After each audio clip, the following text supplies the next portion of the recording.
Hello dear students, good morning. आप सभी बच्चों का स्किल्स मैथमेटिक्स के यूट्यूब चैनल पर वेलकम है। तो चलो बच्चों, आज आप सारे बच्चे के लिए, जो बच्चे 12th बोर्ड पढ़ रहे हैं, तो उसके लिए एक शॉर्ट ट्रिक्स लेकर हम रिलेशन के लेकर आए हैं। हम इसको बहुत ज़्यादा लंबा नहीं करेंगे, जितना बोर्ड के एग्जामिनेशन के लिए उतना ही लेके आए बच्चों।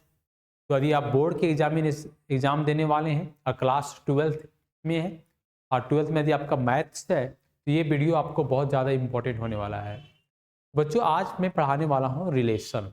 बच्चों, रिलेशन क्या होता है ये चीज़ समझ लो। बच्चों, रिलेशन एक आदमी के कितने लोग के साथ रिलेशन हो सकता है, इसको हम लोग काउंट नहीं कर सकते हैं। तो multi value is called relation. Multi value is called relation.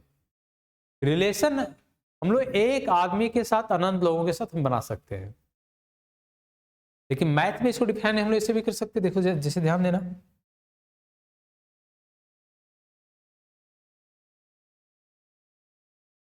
मान लो वो यहां पर x1 मान लेते हैं। क्या दिया हुआ है? x1। और यहां पर दिया हुआ है y1, y2 और y3। तो ये x1 का रिलेशन किसके साथ है? ये से ये रिलेशन बना रहे हैं हम, ये से ये रिलेशन। ठीक है, हम लोग जो 12th में पढ़ेंगे ये से ये रिलेशन, ये से ये। तो x1 का रिलेशन किसके साथ हो गया? y1 के साथ, y2 के साथ, y3 के साथ। तो x1 का रिलेशन कितने लोग के साथ बनाया? 3 लोग के साथ बनाया, y1, y2, y3 तीनों के साथ। तो यहां पर देख लो,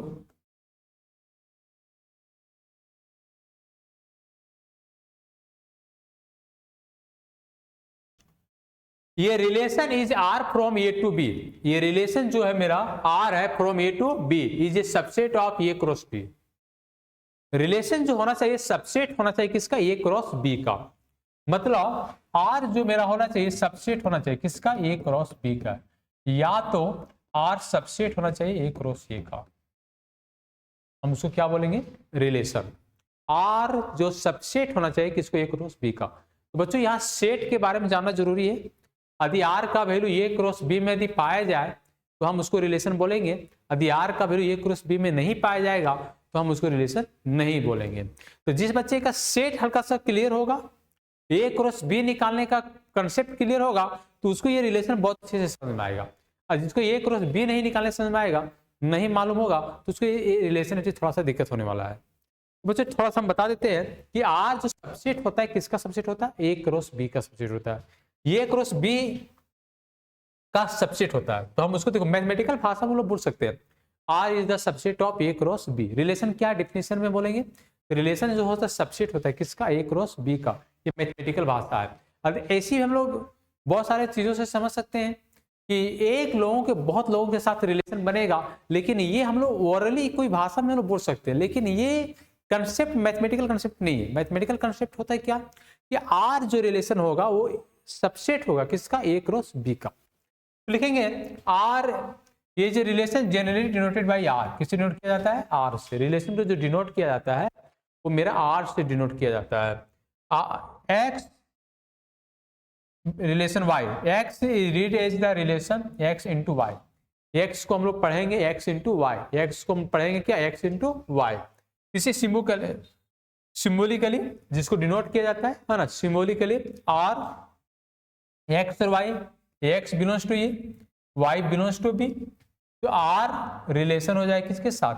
वाई के साथ हो जाएगा। तो मेरा जो यहाँ पर ध्यान देने वाली चीजें हैं कि आर का जो वैल्यू है किस में आना चाहिए? ये। और वाई का वैल्यू भी किस में आना चाहिए? बी में। तो ये रिलेशन को डिनोट करेगा। जैसे हम एक चीज समझाते हैं आप लोग को, है ना। देखो ध्यान देना,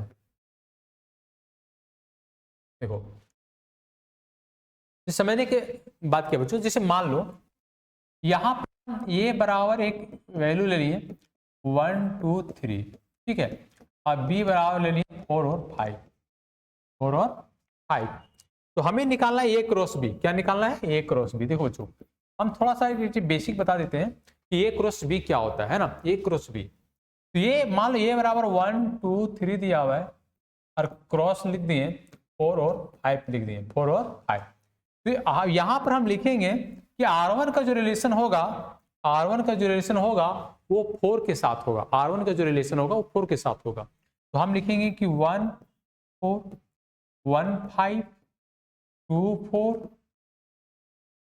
2 5 और 3 4 और 3 और 5। ठीक है, तो यहां पर देख क्या रहे कि 1 का रिलेशन का 4 के साथ बना, 1 का रिलेशन 5 के साथ बना, 2 का रिलेशन 4 के साथ बना और 2 का रिलेशन 5 के साथ बना, 3 का रिलेशन 4 के साथ बना और फिर 3 का रिलेशन 5 के साथ बना। तो ये मेरा जो हो गया A क्रॉस B का वैल्यू हो गया। किसका वैल्यू हो गया मेरा? A क्रॉस B का। किसका वैल्यू हो गया मेरा? ये A क्रॉस B का। ये जो मेरा वैल्यू हो गया वो किसका वैल्यू हो गया? A क्रॉस B का वैल्यू हो गया। ये जो मेरा वैल्यू हो गया किसका वैल्यू हो गया?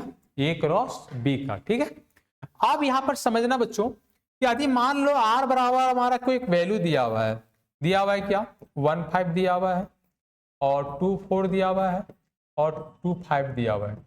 ठीक है, तो यहां पर समझेंगे कि R जो मेरा सबसेट हो जाएगा, किसका सबसेट हो जाएगा? A क्रॉस B का। देखो यहां पर जैसे देखो R का जो वैल्यू दिया 1 5 इसी में दिया हुआ है, 2 5 इसी के अंदर में दिया हुआ है और 2 5 भी इसी के अंदर दिया हुआ है और 2 4 भी इसी के अंदर दिया हुआ है। तो ये क्रॉस B के अंदर में ही ये वैल्यू मेरा जो सेट आ रहा है 1 5 2 4 और 2 5 का जो रिलेशन आ रहा है वो A क्रॉस B के अंदर में ही आ रहा है। तो यहाँ R सबसेट हो जाएगा किसका? A क्रॉस B को। लेकिन 12th क्लास में हम लोग पढ़ेंगे A क्रॉस B के साथ रिलेशन नहीं, A क्रॉस ये मतलब इटसेल्फ A क्रॉस ये। तो हमारा यहाँ पर दिमाग लगाना है कि जो रिलेशन बनाएंगे 12th क्लास में, जिसमें हम रिफ्लेक्सिव पढ़ने वाले, सिमेट्री पढ़ने, टेंजेंटिव पढ़ने वाले, वो A क्रॉस B के साथ पढ़ने वाले हैं, सॉरी A क्रॉस A के साथ पढ़ने वाले हैं। जैसे मान लो थोड़ा रिलेशन को और चीज हम देख लेते हैं। जैसे देखो ध्यान देना,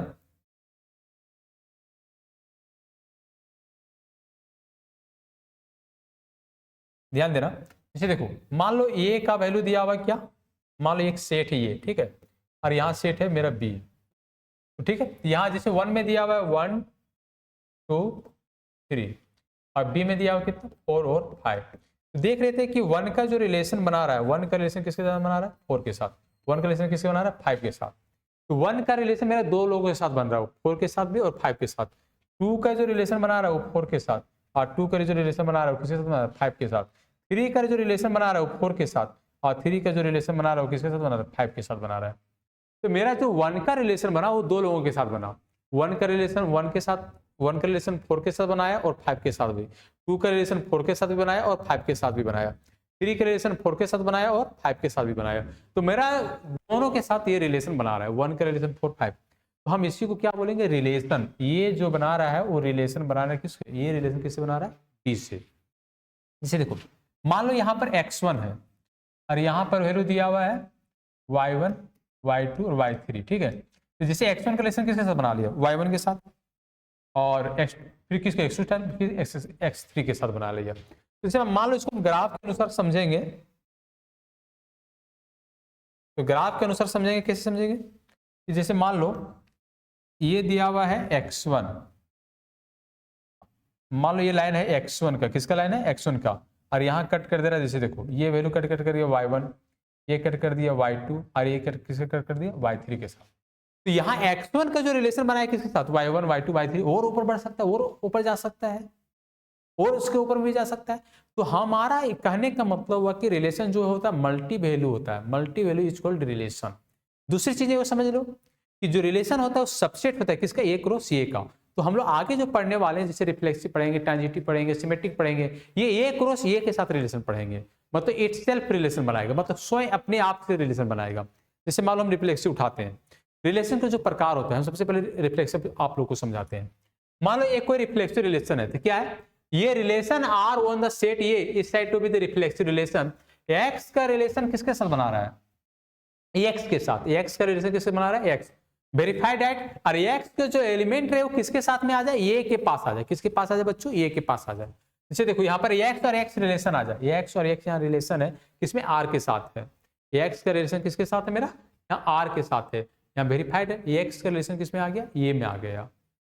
समझने वाली चीज है कि यहाँ पर x और x सेम वैल्यू होना चाहिए। क्या वैल्यू होना चाहिए? सेम। तो x रिलेशन किसमें? R में है, R बिलोंग टू ए।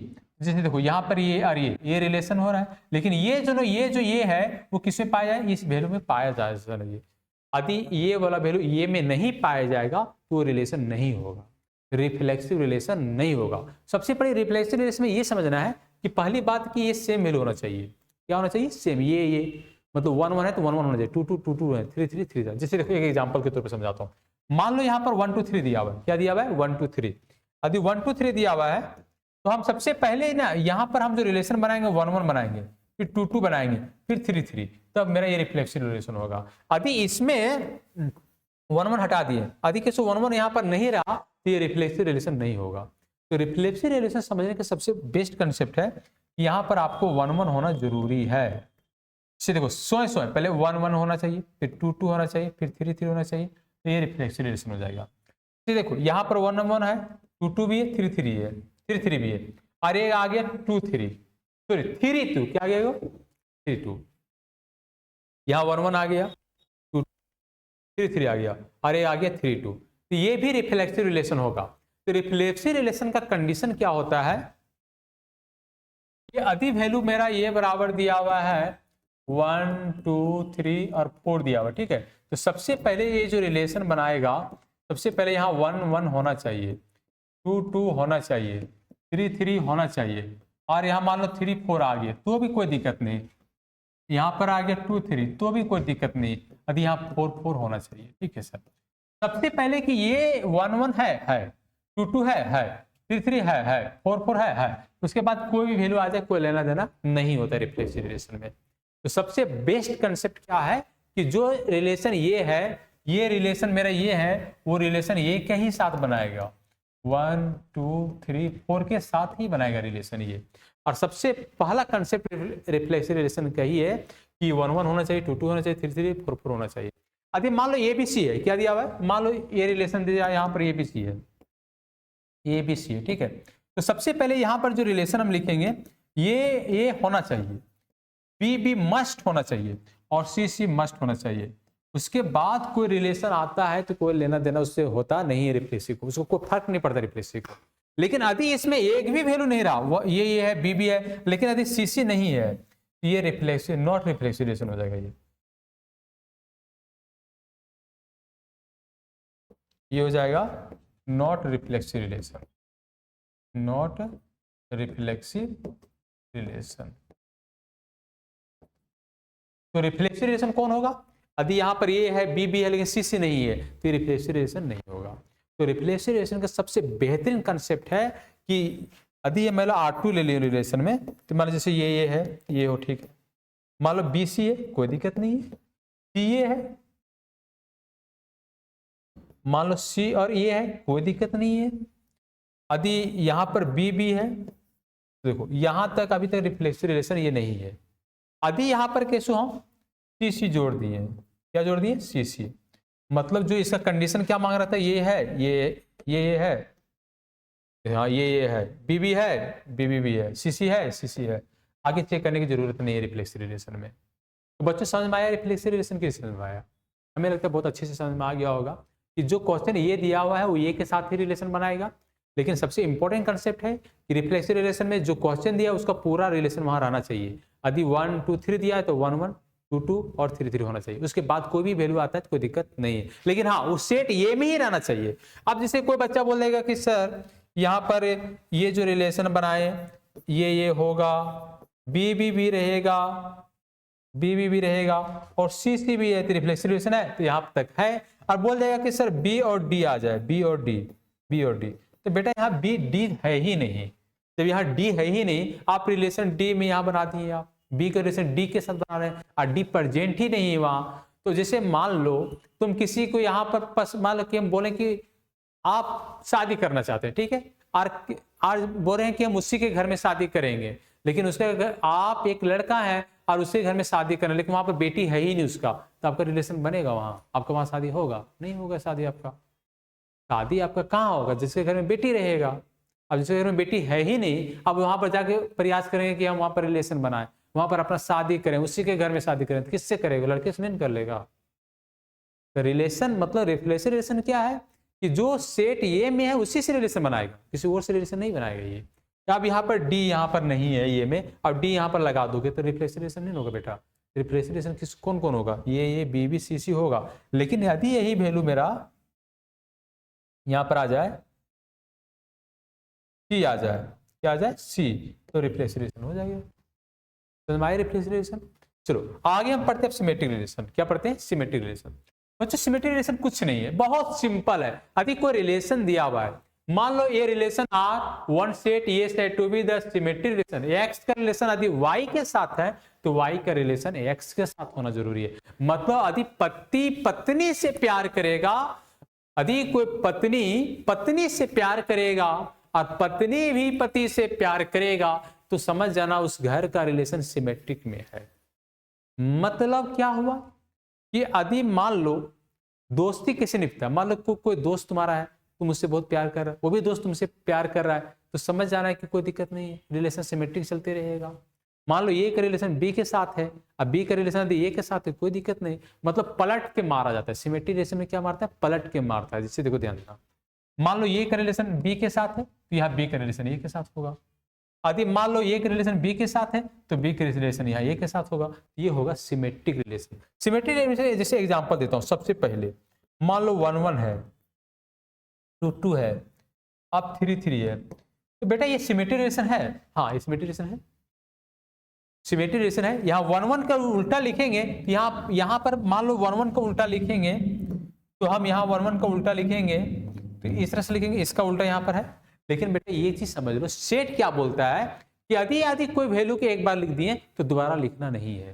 यदि आपको एक वैल्यू को लिख दिए हैं तो दोबारा लिखना नहीं है, ये आपका सेट बोलता है। तो मतलब हम 1 1 को एक बार लिख चुके हैं तो दोबारा नहीं लिखेंगे। तो ये मेरा रिफ्लेक्सिव के साथ साथ सिमेट्रिक भी है। ये रिफ्लेक्सिव के रिलेशन के साथ साथ ये सिमेट्रिक रिलेशन भी है। अब 1 1 होगा, 2 2 भी है और 3 3 होगा, ये सिमेट्रिक रिलेशन होगा। ये सिमेट्रिक रिलेशन है, सिमेट्रिक रिलेशन। कौन सा रिलेशन है बेटा, ये सिमेट्रिक रिलेशन। ठीक है। अब जैसे देखो मान लो हमारा यहां पर ये बराबर लिखे कितना 1 2 3 लिखे थे। ठीक है। अभी यहाँ 1 1 लिख दिए और यहां पर लिख दिए 2 3, तो यहाँ पर 3 2 होना जरूरी है। यहाँ पर लिख दिए 1 2, यहाँ पर 2 1 को जरूरी है। तो जैसे देखो अब ये अलग अलग वैल्यू जब आए 1 1 आ रहा है तो 1 1 फिर दोबारा 1 1 नहीं आ सकता है। क्यों नहीं आ सकता है कि यदि 1 1 फिर यहाँ पलट के लिखेंगे तो वही वैल्यू आ जाएगा। मान लो 1 1 को पलट के, जैसे देखो बेटा यहाँ 1 1 है, हम इसी को पलट के लिखेंगे तो 1 1 वही आ जाएगा ना। कोई फर्क पड़ने वाला है क्या, कोई फर्क नहीं पड़ने वाला है। तो आप सेट में एक 1 1 लिख चुके हैं, दोबारा वही लिखेंगे तो सेम वैल्यू आ जाएगा। और सेट किसको रिप्रेजेंट करता है, एक वैल्यू को हम लिख चुके दोबारा लिखना नहीं, ये सेट बोलता है। हम नहीं बोल रहे, सेट बोलता है। मैथ में ये सेट बोलता है। आ रहा है कि नहीं आ रहा है। तो आदि यहां पर ध्यान देना, आदि 2 का रिलेशन समझो, यहां पर आदि देखो 2 का रिलेशन 3 के साथ, 3 2 के साथ होगा, 1 2 के साथ, 2 1 के साथ होगा। तो उल्टा आ रहा है कि नहीं आ रहा है, पलट के आ रहा है नहीं आ रहा है, तो हम उसको बोलते हैं सिमेट्रिक रिलेशन। क्या बोलते हैं हम उसको, सिमेट्रिक रिलेशन। यदि 2 3 है तो 3 2 होना चाहिए, 1 2 है तो 2 1 होना चाहिए। तो क्या बोलते हैं, सिमेट्रिक रिलेशन बोलते हैं। जैसे मान लो ये बराबर लिखा हुआ है ए बी सी। ठीक है। यहाँ पर लिखे हुए हम ए बी। ठीक है। तो यहाँ पलट के आना चाहिए बी, ये तो सिमेट्रिक होगा। यदि यहाँ लिखा हुआ है ये सी, यहाँ पर आना चाहिए सी, तब सिमेट्रिक रिलेशन होगा, नहीं तो सिमेट्रिक रिलेशन नहीं होगा। तो उल्टा दिया आ जाए, उसी का उल्टा, उसी का पलट के आ जाए, उसी सेट में आ जाए तो सिमेट्रिक रिलेशन होगा। यदि उससे उल्टा नहीं आएगा तो सिमेट्रिक रिलेशन नहीं होगा। जैसे देखो मान लेते हैं हम कि L1 जो है, L1 पैरेलल है किसका, L2 का। ये L1 पैरेलल हो रहा है, किसका पैरेलल हो रहा है, L2 का पैरेलल हो रहा है। हम लिखेंगे कि L1 जो है वो पैरेलल हो जा रहा है किसके साथ, L2 के साथ पैरेलल हो जा रहा है। L1 जो पैरेलल है किसके साथ, L2 के साथ है। तो यहाँ बोल सकते हैं कि L2 भी पैरेलल होगा L1 के साथ। हाँ बोल सकते हैं। यदि L1 पैरेलल L2 के साथ हो रहा है तो लेकिन कोई दूसरे विद्यार्थी बोलते कि सर नहीं सर L2 पैरेलल L1 का होगा, तो भी सही है। जैसे देखो एक चीज और समझ लो, जैसे देखो 2 लाइन, ठीक है, ये लाइन हम बोल रहे हैं कि ये जो लाइन है L1 है और ये लाइन ले ली L2 है। ठीक है। तो बोल क्या रहे कि L1 परपेंडिकुलर L2 है, L1 परपेंडिकुलर L2 है। और कोई दूसरा विद्यार्थी बोल रहे नहीं सर L2 परपेंडिकुलर L1 है। दोनों बात सही है, L1 परपेंडिकुलर L2 होता है, लेकिन L2 भी परपेंडिकुलर L1 है, बात तो बराबर ही हो गया। इस रिलेशन को हम बोलते हैं सिमेट्रिक रिलेशन। अब बेटा थोड़ा सा कंसेप्ट हम tangentive relation, is the very important concept. Transitive relation बाप होता है दोनों का, रिफ्लेक्सिव और सिमेट्रिक का बाप कौन है? ट्रांजिटिव है। ट्रांजिटिव बहुत इंपॉर्टेंट कंसेप्ट रोल निभाता है। ये क्या बोलता है कि यदि जैसे मान लो यदि हम हैं, तो यदि हम हैं तो खोजेंगे अगला। देखो पहले पहले कंसेप्ट को समझो, पहले उसके बाद क्वेश्चन बताता हूं। ये relation R in the set ये set to be the transitive X Y belongs to R में। एक्स बिलोंग्स टू कहां पर? आर में है। वाई बिलोंग्स टू किस में? आर में है। तो यदि एक्स और वाई बिलोंग्स कर रहा, देखो ध्यान देना, एक्स बिलोंग्स टू आर में कर रहा है। कहां कर रहा है बेटा? आर में कर रहा है। ध्यान से समझना, एक्स वाई बिलोंग्स टू किस में कर रहा है? आर में। तो वाई बिलोंग्स टू जेड किस में कर रहा है? आर में कर रहा है। तो ये एक्स वाई वाई मिल गया, ये वाई वाई मिल गया, तो ये एक्स और जो जेड आ रहा है, एक्स और जो जेड आ रहा है वो भी बिलोंग्स करना चाहिए आर में। मतलब कि यदि एक्स वाई रिलेशन आर में है तो वाई जेड भी रिलेशन किस में होना चाहिए? आर में होना चाहिए। ठीक है, और एक्स जेड का जो दोनों से यदि ये मिल जाएगा तो ये जो दोनों बचेगा उसका भी रिलेशन किस में होना चाहिए? आर में होना चाहिए। That is x relation y के साथ, वाई रिलेशन जेड के साथ, x z where x y z belongs to किस में? ये में। तो सबसे पहले ट्रांजिटिव रिलेशन के कंसेप्ट समझो। मतलब मान लो मैं हूं, तो यदि पूछेंगे कि वो लड़का शादीशुदा है, बोलेंगे वो लड़का शादीशुदा है, और दूसरा बोलोगे कि कैसे शादीशुदा बताइए आप? लड़की तो है नहीं कि सिंदूर लगा लेगा, तो पता कर लेंगे। समझ में आ रहा है?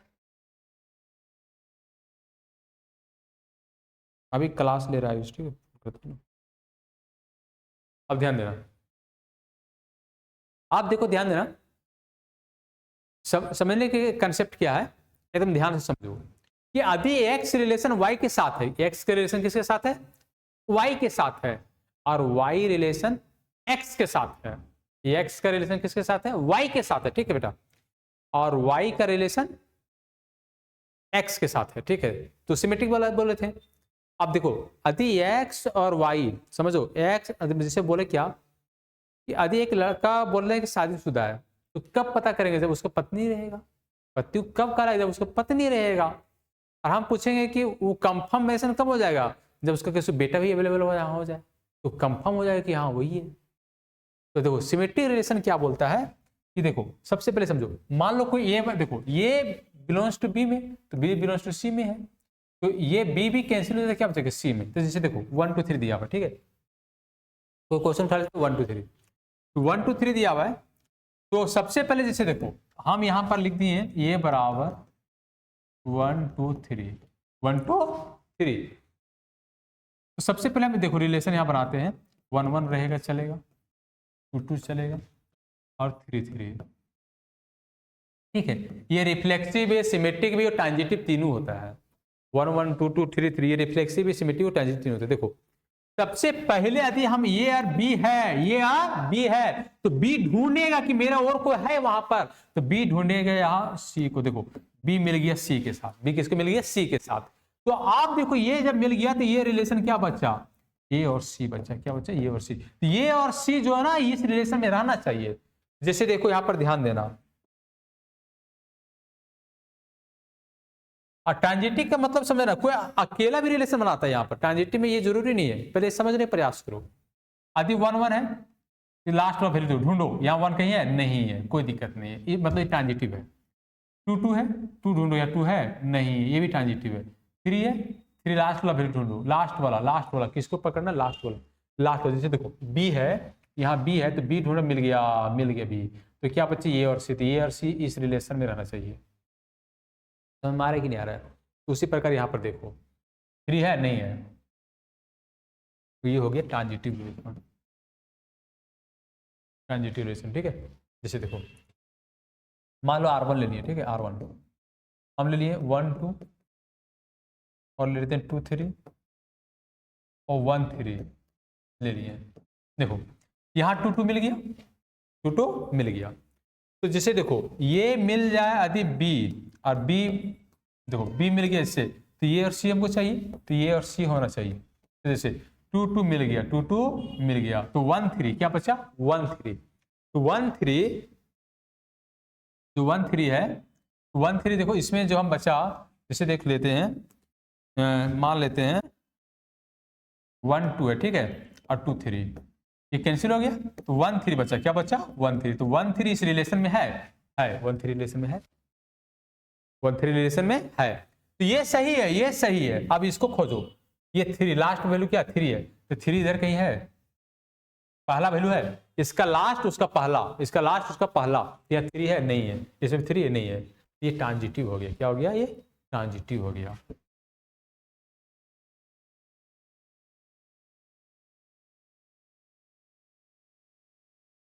जैसे देखो एक चीज और समझ लो, मान लो जैसे 2 3 है, ये ट्रांजिटिव रिलेशन होगा 2 3, हाँ ट्रांजिटिव रिलेशन होगा ये, या अकेला है तो भी ट्रांजिटिव रिलेशन होगा, किससे होगा 2 3 है, 2 3 है, मतलब ये जैसे 2 3 है, 2 3 है, तो 3 ढूंढेगा किसी और को, लेकिन यहां पर वो कोई है ये नहीं है, ये कुंवारा रह गया, तो कोई मान लो हम किसी के साथ रिलेशन नहीं बने, कोई दिक्कत नहीं है।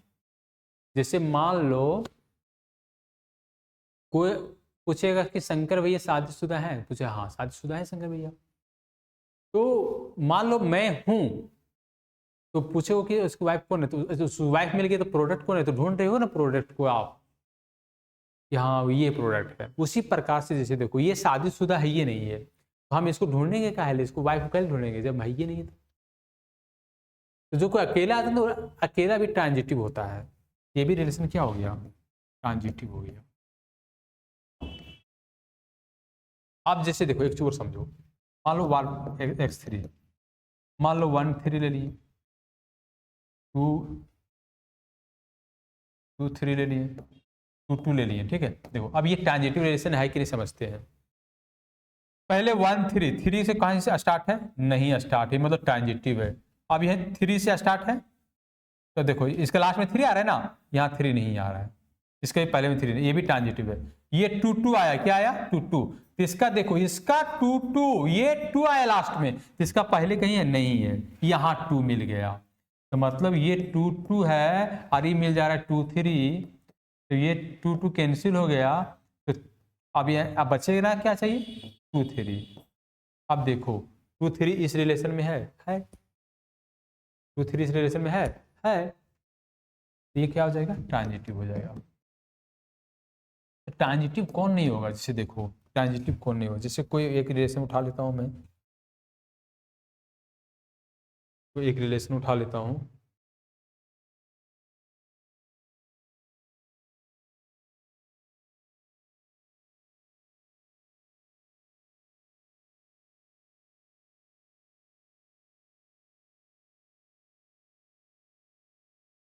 ऐसे उठा लिया, ठीक है। देखो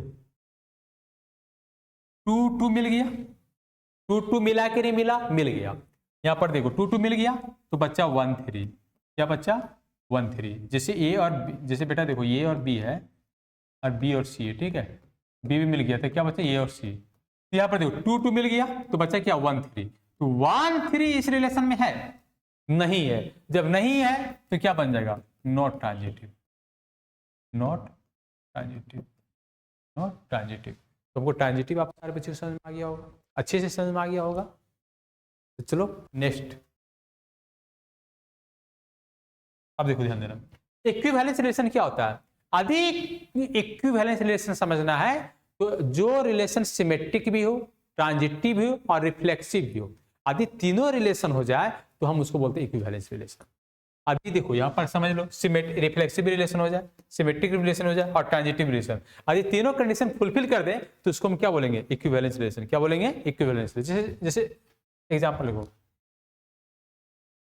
मान लो कोई एक लाइन है, ठीक है, L1 है, तो L1 पर यदि कोई लाइन कोई और दे देंगे, L2 देते हैं, इसी पर कॉन्साइड कर देते हैं, इसी लाइन पर कॉन्साइड कर देते हैं हम, जैसे देखो ध्यान दो L1 है और इसी के लाइन पर हम एक और दे देते हैं L1 पर L2। अब देखो L1 जो है, L1 और L2 एक ही पर हो गया, तो हम बोलेंगे कि L1 और L2 बराबर है, तो हम L1 पैरेलल L2 के साथ है, L2 पैरेलल L1 के साथ है, ये दोनों बिलों से किस में कर जा रहा है, रिलेशन में कर जा रहा है, ये हो गया रिफ्लेक्सिव रिलेशन। ये कौन सा रिलेशन हो गया रिफ्लेक्सिव रिलेशन। आगे मान लो हम यहाँ पर एक लाइन दीजिए, ठीक है, L1 पैरेलल हो जा रहा है L2 के साथ, L1 पैरेलल किसके साथ हो जा रहा है, L2 के साथ। इसी लाइन को हम ओवरलैप थोड़ा सा नीचे कर दिए, ठीक है। तो हम देखेंगे कि L1 जो है वो पैरेलल हो रहा है किसके साथ, L2 के साथ। तो मतलब L1 पैरेलल हो रहा है किसके साथ, L2 के साथ। ध्यान से देखो, L1 पैरेलल हो जा रहा है L2 के साथ, और L2 पैरेलल किसके साथ हो जा रहा है, L1 के साथ। तो ये सिमेट्रिक रिलेशन हो गया कि L1 जो है वो पैरेलल हो रहा है किसके साथ, L2 के साथ। L2 जो है पैरेलल हो रहा है किसके साथ, L1 के साथ। ये कौन सा रिलेशन हो गया, सिमेट्रिक रिलेशन। यदि मान लो एक रिलेशन, एक ठो रिलेशन लेते हैं, ठीक है, जैसे समझ लो एक रिलेशन लेते हैं। जैसे देखो, मान लो ये L1 है, ये L2 है, ये L3 है। बेटा ध्यान से समझना, बेटा ध्यान से समझना, ठीक है। L1 पैरेलल किसके साथ है, L2, L2 पैरेलल L3। यदि L1 पैरेलल है, हम बोल रहे हैं L2 के साथ, L2 पैरेलल है किसके साथ, L3 के साथ। तो क्या L1 और L3 पैरेलल होगा, देखो L1 और L3 पैरेलल होगा कि नहीं होगा। L1 पैरेलल L2 के साथ, L2 पैरेलल L3 के साथ है, तो L1 पैरेलल L3 के साथ होगा, क्यों नहीं होगा। L1 भी पैरेलल हो जाएगा किसके साथ, L3 के साथ हो जाएगा। तो देखो यहां पर हम क्या लिख रहे हैं कि L1 हम लिख दिए L2 के साथ, L2 लिख दिए L3 के साथ। अब L2 कैंसिल हो जाएगा, तो क्या बचेगा, L1 और L3। तो ये इस पैरेलल हो रहा है, इस रिलेशन में हो रहा है। तो कौन सा रिलेशन, ये हो गया symmetric relation, sorry transitive relation हो गया। तो जिस रिलेशन में रिफ्लेक्सिव भी हो, सिमेट्रिक भी हो, ट्रांजिटिव हो, तो उस रिलेशन को बोला जाता है इक्विवेलेंस रिलेशन। क्या बोला जाता है, इक्विवेलेंस रिलेशन। चलिए क्वेश्चन दिखाता हूं ऑब्जेक्टिव में। मान लो what types of the relation, ये बी है, इसी को उल्टा क्या है, बी ए है, बी और सी, इसी उल्टा क्या है, सी बी है। तो अब देखो ये कौन सा रिलेशन हो जा रहा है, यदि ए का उल्टा ए बी का उल्टा बी है, बी सी का उल्टा सी बी है, तो किस रिलेशन के अंदर आ जाता है, सिमेट्रिक रिलेशन के अंदर आ जाता है। देख लो सिमेट्रिक रिलेशन ऑप्शन भी दिया हुआ है। रिफ्लेक्सिव होगा कि symmetric, transitive, none of the symmetric relation हो जाएगा। तो बच्चों बहुत सारे क्वेश्चन आपको, हमको लगता है रिलेशन बहुत अच्छे से समझ में आया होगा। और यदि वीडियो में कई तरह से और रिलेशन का क्वेश्चन कराना चाहते तो आप जरूर कमेंट करें। यदि आप कमेंट करेंगे तो क्वेश्चन रिलेशन को और सारे हम बताएंगे, और यदि कमेंट नहीं करेंगे तो समझेंगे कि आप रिलेशन आपको यहाँ तो क्लियर हो चुका है।